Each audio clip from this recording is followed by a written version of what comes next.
Hey, it's James and Justin from Competition Subaru, and we are looking at the 2024 Forester. And last week we have gotten our first brand new redesigned 2025 Forester. We have examples of both of them here, both sport models with the Sapphire Blue Paint. And we are going to do a comparison video to show you a little bit about some of the changes with the exterior, the interior, go over some of the mechanical differences, as well as a couple of observations we have about them. And right over here you can see this is the new 2025 Forester Sport. It's debuting with its new grille in the front, new headlight design, new grille design.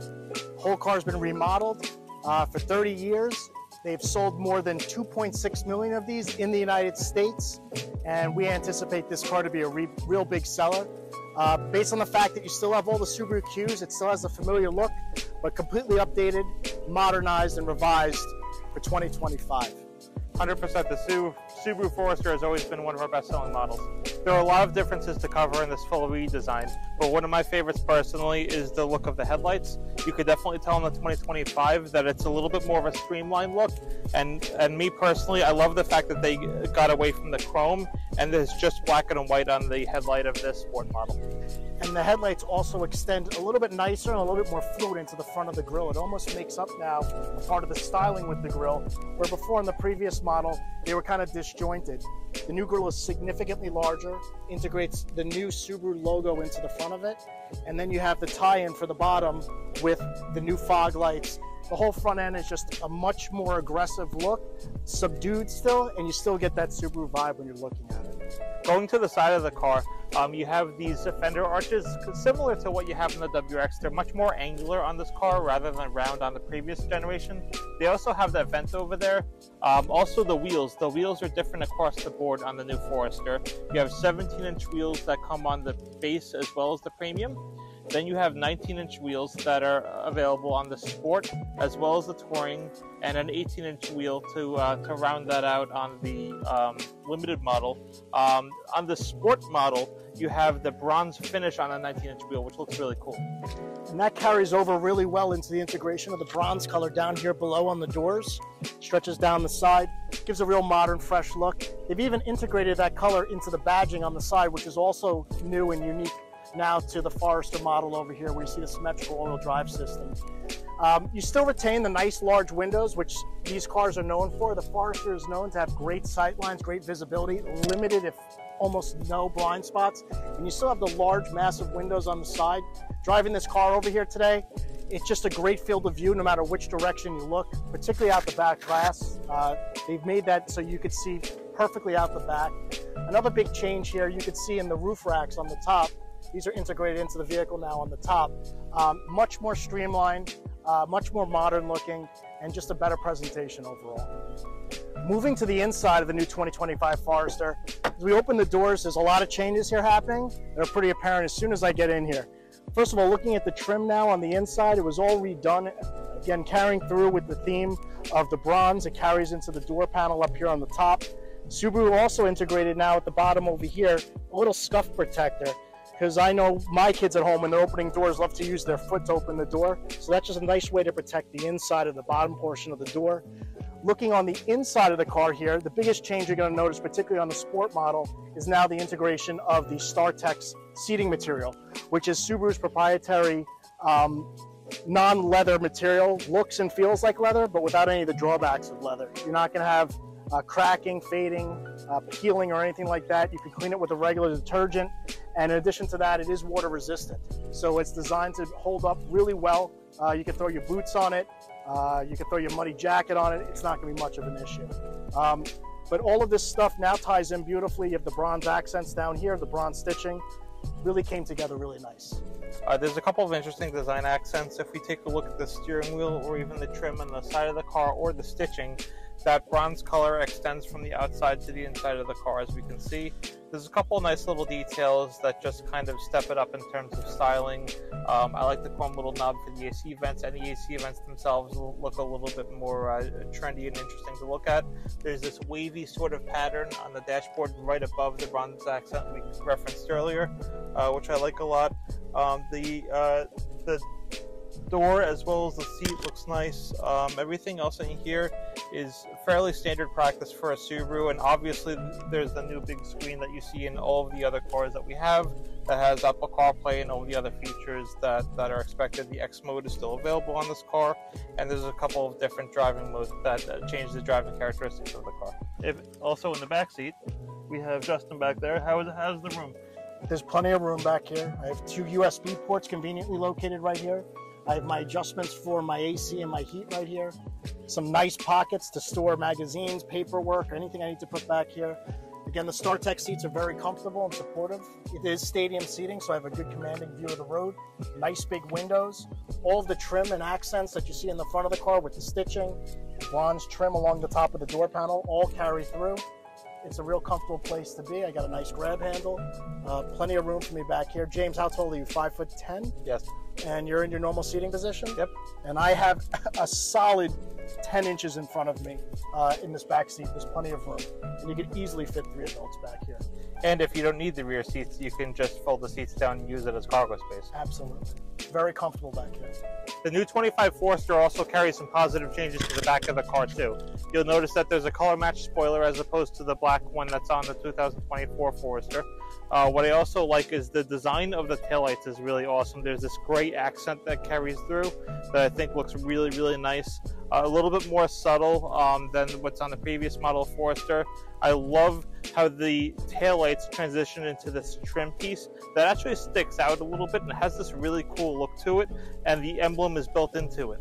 And speaking of the emblems, we have the Subaru and the Sport, which are in this matte black color, which is really cool. The Forester is actually embossed into the tailgate of the car. That's no longer a logo, which I think is really, really nice. The bronze color carries into the back around the bumper over here, and you have a really nice aggressive look. To me, it looks a little bit wider than the previous Forester. And when you come to the rear of the car and you open up the trunk now, Subaru has made better use of virtually the same amount of space. They've increased the tie-down hooks in the back for more convenience if you do have to tie down cargo in the back. They've also integrated the scuff protection here on the wheel wells, so if things shift around and move in the back, you're less likely to scratch up the interior. You still have your 60/40 fold-down seats. You have your cargo cover over here. And what's nice, Subaru still continues to give you a spare tire. In 2025, you're not really seeing that often anymore, and Subaru still gives you a spare tire. So in the event you do get a flat on the side of the road, you just call your roadside assistance. They'll come and change the tire for you. Subaru also made a little bit of a detail here on the back protection. This car happens to have a rear bumper cover, which also protects the top of the bumper from scratches when you're loading and unloading. And we have the cargo cover, which integrates nice as well. This can be removable if you have to. It's just a real nice design. Subaru did retain the nice convenient LED light back here in the top, which is nice for when you're working at night, if you're loading this car at a campsite or something along those lines. What they did change, which is very welcome, is that they've now changed the headliner and all the trim pieces on the top to a darker color. This is almost like a charcoal black. And what this means is when you're loading the vehicle, put a bike in there, large pieces of anything, you're not going to scuff the ceiling. In the previous generation, you could see it was a light color. And although it did work, the headliner, if you scuff something on it, it wouldn't look as good. So this nice new dark color definitely, again, adds to the modern new look of the Subaru and is welcome. So we're driving the 2025 Subaru Forester. This is very exciting because this is the first time we've had a redesign of the Forester since late 2018. So that's a nice big difference. It's a pretty bumpy, broken up road, and you can feel it actually. Yeah, well, the first thing that comes to our attention here is that the car is actually surprisingly quiet. As you said, this is a bumpy road, and this car really is not making a heck of a lot of noise. It feels pretty smooth, again, in comparison to the previous generation Forester right in front of us there. So, yeah, I mean, that's a nice observation to start it out here. Seats are great. Yeah, seats feel comfortable. Good bolstering on the side without being obnoxious, where you would be uncomfortable, but it's actually, it holds you pretty well. I don't know if you it's supportive. And they've also, supposedly they've reduced the amount of material up here on the top so you have a better view to the back, but I don't feel it. It's grabbing me in all the right places.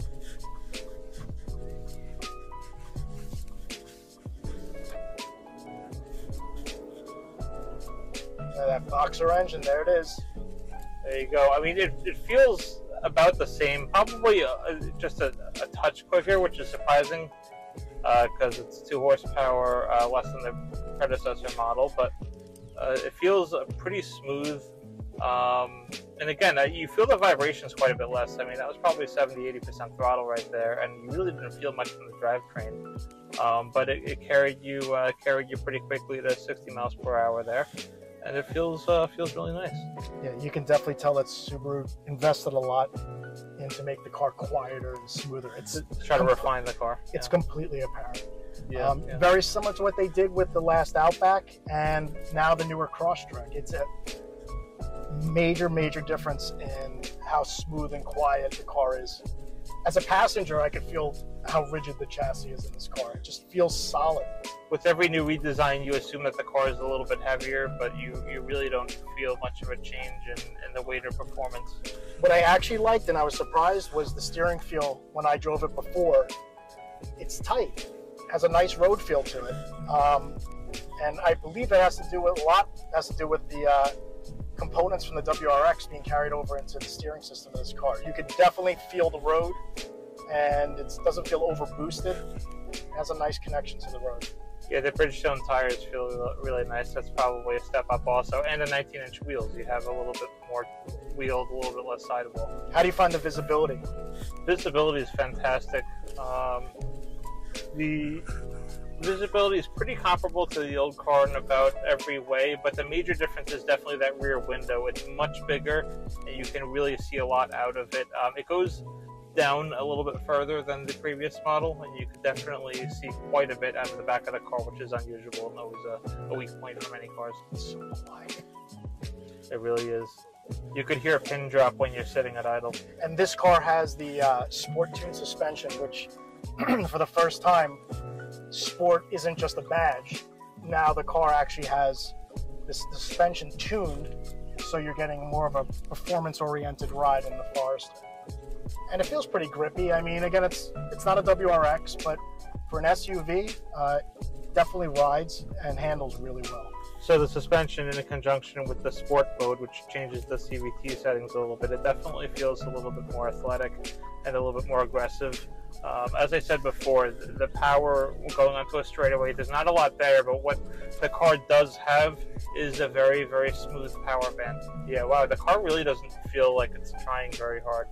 Again, that's only probably 30% throttle right there, but you don't feel that the car is really trying to get me to 50 miles per hour. It was just kind of smoothly doing its thing.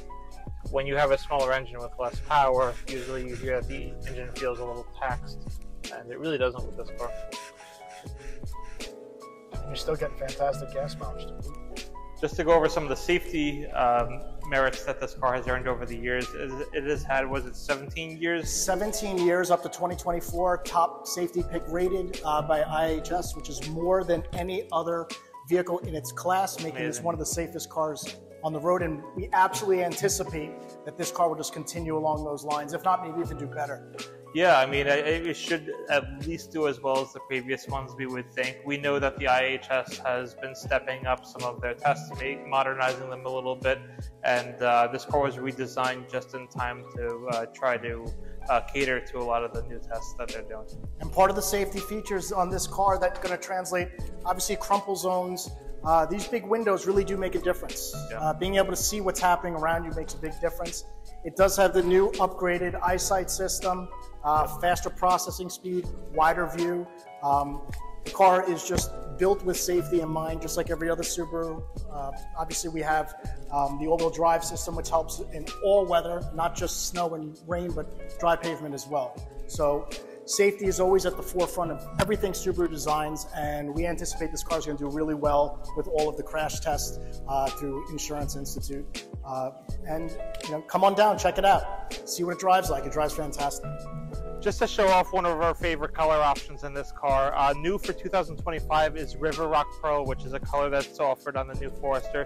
It may be hard to see in the videos, but it's a little bit of a metallic-y, a light gray or darker silver, a really nice color in person. I also saw this on the touring model at the New York Auto Show, and it looked really nice with the 19-inch polished wheels, silver wheels, which I thought looked really good with this color combo. And that one had brown interior, which was exquisite. But you know, it's definitely one of the better color options for this car and new for 2025.